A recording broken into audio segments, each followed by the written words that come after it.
नमस्कार दोस्तों। तो आज मैं आपसे बात करूंगा एक ऐसे टॉपिक के बारे में जो बेसिकली वो आपके इनकम से रिलेटेड है। जी हाँ दोस्तों, मैं बात कर रहा हूँ फॉर्म 15G और 15H के बारे में। तो मैं आपको बताऊंगा कि ये फॉर्म होता क्या है, कौन लोग एलिजिबल हैं जो इसको अप्लाई कर सकते हैं, और क्या इसका प्रोसेस है अप्लाई करने का, और जो फॉर्म में डिटेल्स होते हैं उसके रिगार्डिंग मैं आपको क्या करूँगा, इन्फॉर्मेशन दूंगा। तो सबसे पहले आप देख रहे हैं कि जो फॉर्म 15G और H, इसको दो पार्ट में क्लासीफाई किया गया है। जो 15G है वो बेसिकली नॉन सीनियर सिटीजन्स के लिए है, मतलब वैसे लोग जिनकी उम्र 60 साल से कम है। और 15H जिनकी उम्र 60 साल से ज़्यादा है। तो हमने क्या किया, इसको दो पार्ट में क्लासीफाई किया। कहाँ अप्लीकेबल होता है? जहाँ पे आपका इनकम अगर टैक्सेबल नहीं है, उस केस में आप अगर चाहते हैं कि आपका जो इंटरेस्ट इनकम है उस पर कोई टैक्स ना लगे, तो उस केस में क्या होता है, हम क्या करते हैं, फॉर्म 15G या फॉर्म 15H सबमिट करते हैं। फॉर्म 15H जो है वो क्या है, सीनियर सिटीजन्स के लिए है। तो इसकी एक थ्रेशोल्ड लिमिट होती है। अगर फॉर्म 15G की बात करें तो इसकी थ्रेशोल्ड लिमिट 10,000 से बढ़ा के 40,000 कर दी गई है फ्रॉम फाइनेंशियल ईयर टू 1920। और जो आपका 15H है, इसकी जो लिमिट है वो आपकी 50,000 ही है। तो यहाँ पे आप देख रहे हैं कि सबसे पहले कौन से लोग एलिजिबल हैं फॉर्म फिलअप करने के लिए, मैं वो आपको दिखा दूँ।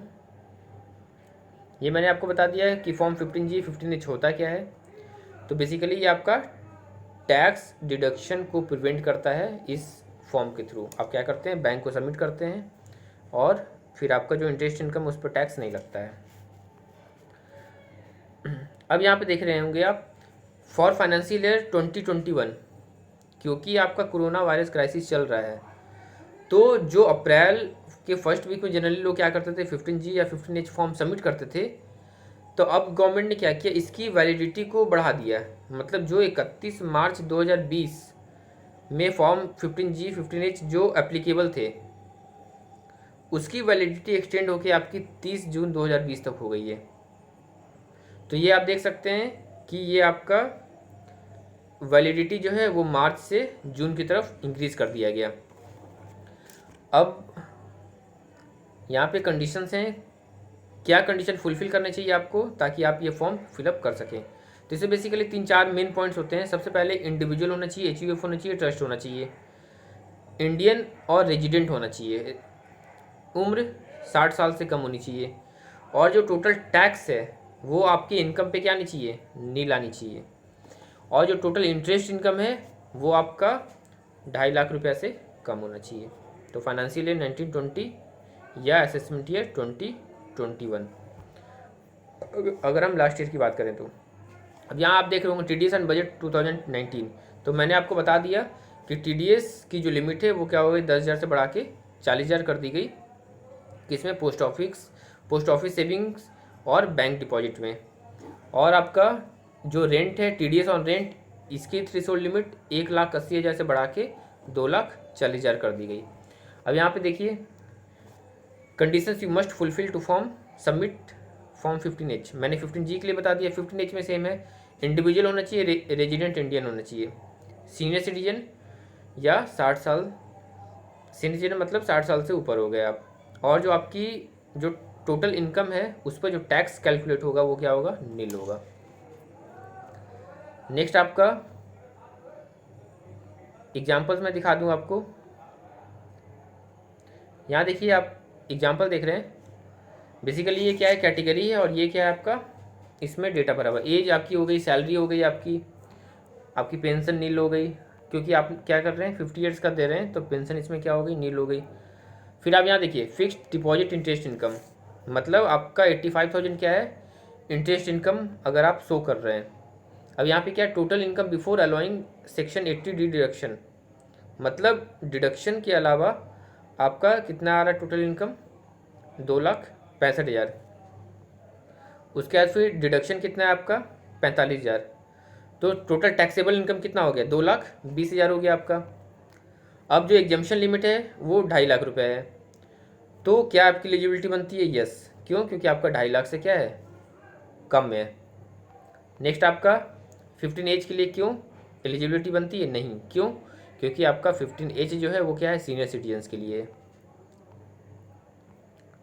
नेक्स्ट क्वेश्चन ये आता है कि अगर सपोज कीजिए आपने बोला कि मैं 15G या 15H में फॉर्म फिलअप करना भूल गया, तो क्या उस केस में अगर मेरा TDS डिडक्ट हुआ है, मेरा अगर टैक्स डिडक्ट हुआ है, तो क्या वो रिफ़ंड मिलेगा? जी हाँ दोस्तों, वो रिफ़ंड मिलेगा। कैसे मिलेगा? जब आप ITR फाइल करेंगे, उसमें क्या करेंगे, आप जो सारे डिटेल्स फिलअप करेंगे, तो उसमें आप क्या कर सकते हैं, रिफ़ंड ले सकते हैं। नेक्स्ट आपका यहाँ पे देखिए, purpose for which form 15G और H कैन बी सबमिटेड। तो कहाँ कहाँ आप सबमिट कर सकते हैं इस फॉर्म को, तो वो सारे पॉइंट्स में डिस्कस करूँगा। तो सबसे पहले है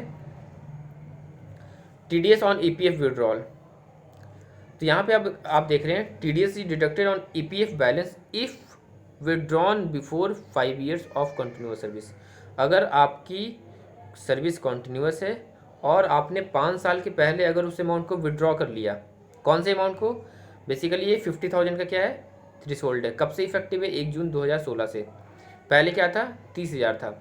तो अगर 50,000 से आपका कम है तो आप क्या करेंगे,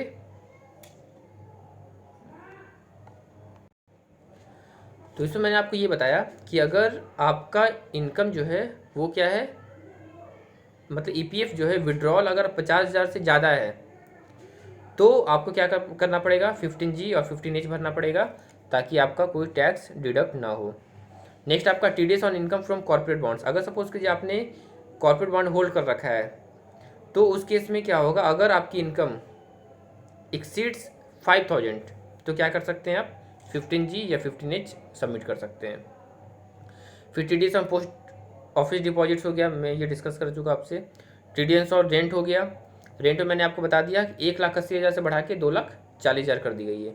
TDS ऑन इंश्योरेंस कमीशन, इसकी लिमिट क्या है, 15,000 से ऊपर। अगर 15,000 से ऊपर आपका कमीशन आ रहा है तो आप क्या करेंगे, 15G या 15H फॉर्म फिलअप करेंगे।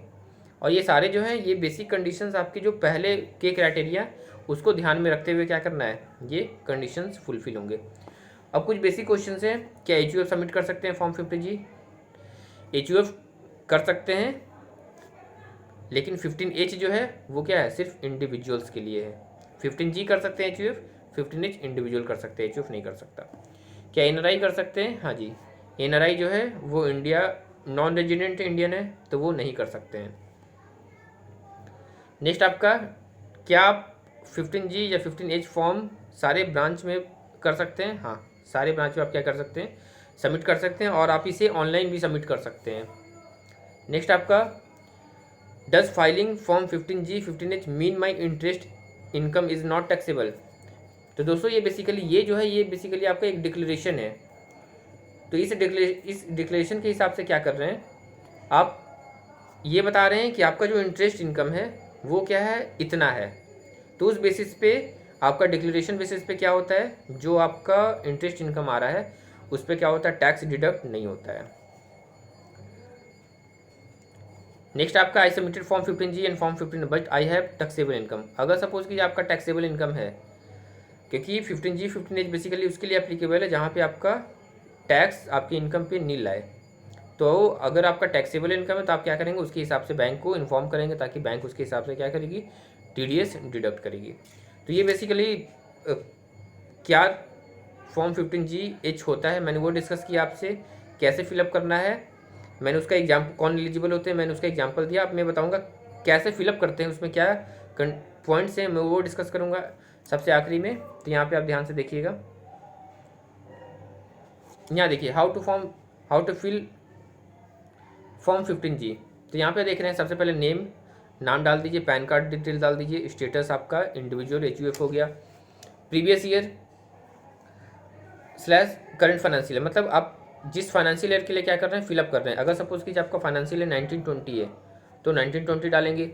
फिर रेजिडेंट स्टेटस आप क्या करेंगे, क्योंकि ये रेजिडेंट इंडिविजुअल के लिए हैं तो आप इसमें क्या करेंगे, यस करेंगे। फिर आप एड्रेस अपना डालेंगे। फिर पॉइंट नंबर 15 पे आ जाइए। इसमें क्या है कि क्या आपका जो इनकम है क्या वो पहले टैक्सेबल हो चुका है या रह चुका है। तो अगर आपका सपोज कीजिए पास्ट 6 सालों में अगर आपका टैक्सेबल इनकम है तो आप क्या करेंगे, इसको यस करेंगे। और आपको यहाँ पे मेंशन करना है कि कौन से आपका लेटेस्ट ईयर है जिसमें आपने क्या किया था, टैक्स फाइल किया था। नेक्स्ट आपका estimated income for which declaration is made. Again आपका क्या करेंगे, टोटल जो इनकम है वो आप क्या करेंगे, डिक्लेरेशन में देंगे कि इतने अमाउंट पे आपका टीडीएस डिडक्ट नहीं होना है। तो ये सारे पॉइंट्स हैं दोस्तों। अगेन एस्टिमेटेड टोटल इनकम आपकी जो सोर्सेस हैं, चाहे वो सैलरी हो, स्टाइपेंड हो, इंटरेस्ट इनकम हो, वो क्या करेंगे, सारे को ऐड करके आप क्या करेंगे, इसमें एस्टिमेटेड टोटल इनकम में दिखाएंगे। फिर 18 नंबर पॉइंट है कि क्या आपने 15G या 15G फॉर्म पहले फिलअप कर रखा है। अगर हाँ तो आपको बताना है कितनी बार आपने फिलअप किया। अगर 2 बार किया है तो 2 लिखेंगे, 3 बार किया है तो 3 लिखेंगे। और लास्ट में आपका है details of income for which declaration is filed. मतलब यहाँ पे क्या है, बेसिकली आपका आप यहाँ पे identification number of relevant investment account etcetera, nature of income. मतलब बेसिकली ये कहना चाह रहा है कि जो भी आपके इन्वेस्टमेंट डिक्लेरेशन ये सारी चीज़ें हैं वो क्या करेंगे, आप उस बेसिस पे उसमें फिल करेंगे। नेक्स्ट आपका सिग्नेचर जो लास्ट में आखिरी में होता है। तो कहने का मतलब ये है कि अगर आपको फॉर्म 15G या फॉर्म 15H, ये बेसिकली ये प्रोसेस हो गया फिलअप करने का। अगर आपको कोई कठिनाई आती है फिलअप करने में, आप मेरे कमेंट बॉक्स में लिखिए, मैं आपका ज़रूर उत्तर दूंगा और आप उससे क्या कर सकते हैं, अगर कोई परेशानी आ रही है उसको दूर हो जाएगी। तो आपको मेरा वीडियो अच्छा लगता है दोस्तों, इसको चैनल को सब्सक्राइब करें, वीडियो को शेयर और लाइक करें। धन्यवाद।